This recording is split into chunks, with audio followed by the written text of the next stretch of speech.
it's Ian here, and again we're going to be working with our virtual machines. Here on the screen I have a couple tasks we're going to be performing. We are going to be installing the Terminal Service Web Access Role Service. We will be using the remote desktop web connection. We are going to be connecting to a Terminal Service Web Access server, and we will be using Remote App with Terminal Service Web Access. So first thing what you're going to want to do is you're going to go navigate to your server manager and make sure that you have Terminal Services, the role installed. After you do that, what you're going to want to do is go to Add Role Services, and you're going to put the checkbox next to the TS Web Access. It's going to ask you to add required role services. That's usual. Go ahead and click Next. You can go ahead and click Next from that. You can leave that default. This is all the stuff that it is going to require to install, and then you can go ahead and click Install. It's going to take a little bit. It had quite a few things it's had to install. I'll go ahead and skip this for you.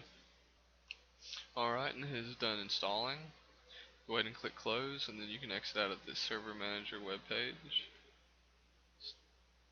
In doing so, we have successfully installed the TS Web Access Role Service. Alright, so next what we're going to do is we're going to use the remote desktop web connection.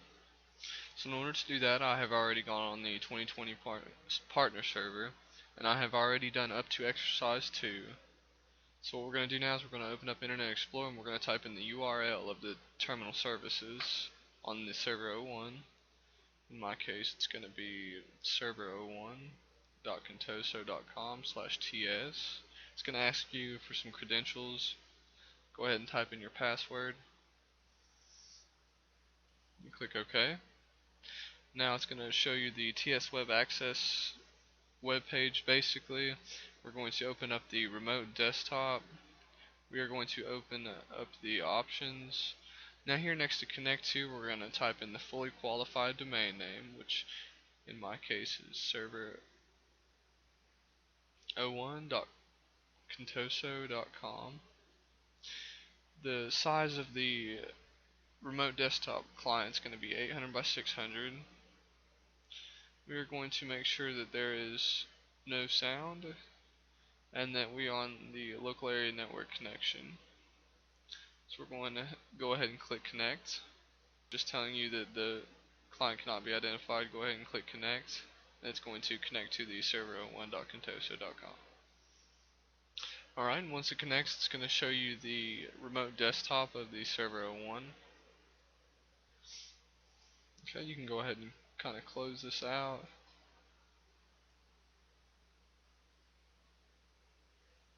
And you can close this, close that. What we're going to do, go ahead and just log off this.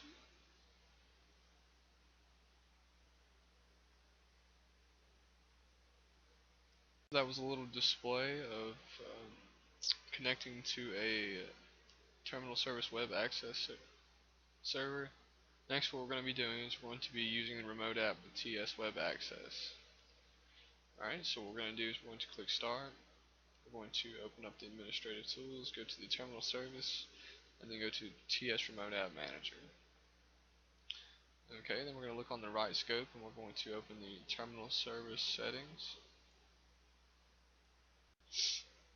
From here, we're going to make sure that we're on the terminal server tab, and we're going to click the show a remote desktop connection to this terminal server in TS Web Access. Go ahead and click apply, then OK.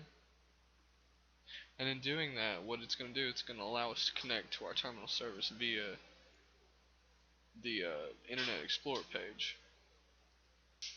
Okay, I've gone ahead and hopped to the partner server. From here, what we're going to do is we're going to launch the Internet Explorer. We're going to type in the URL for the terminal service gateway.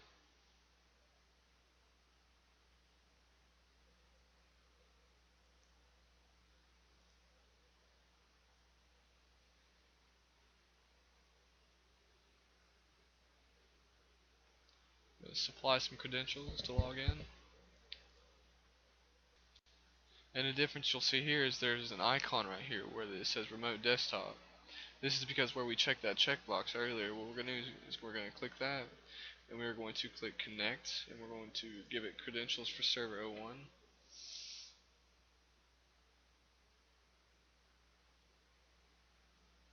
and it's going to connect to server 01. And as you noticed, it opened a full screen connection. Once you've done that and you notice how it opens up the full screen, we're just going to go ahead and log off of that for it now. And we're going to log off of our terminal server also.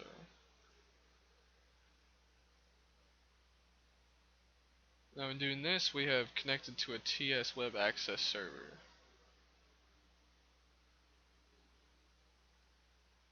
Next, what we have to do is we're going to be using Remote App with Terminal Service Web Access. What we'll do is we'll go to Administrative Tools, Terminal Services, and then Remote App Manager. If you remember in Lab 9, in these Remote App programs, we had to right click, go to Properties, and we had to uncheck the checkboxes for the Remote App program available through TS Web Access. You can go ahead and check all of those now. I have already done so. Alright, and once you've done that, you can go ahead and close out of this, and we're going to log out of our server 01. We're going to go ahead and hop to our partner server, and if you will, go to Internet Explorer. It'll open up that Terminal Service Gateway page again.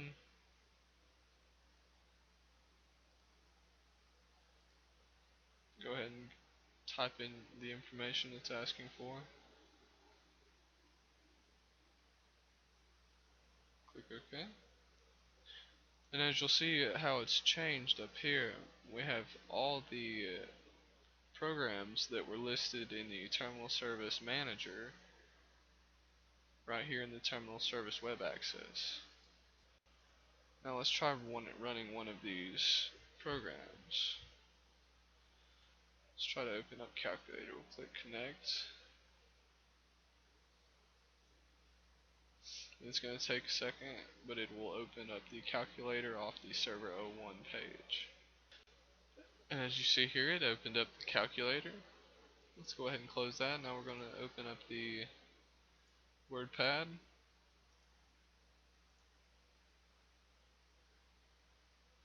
As you see, it opens up the...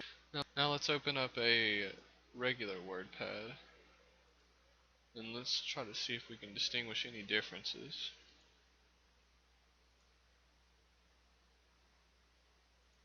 It seems as if the terminal services WordPad, the bar on it's darker than the actual program that's running. Notice how it fades to a lighter blue. However, on the terminal service, it's more of a dark purple. And in doing all this, we have used Remote App with Terminal Service Web Access. Thank you for watching, and this concludes Lab 10.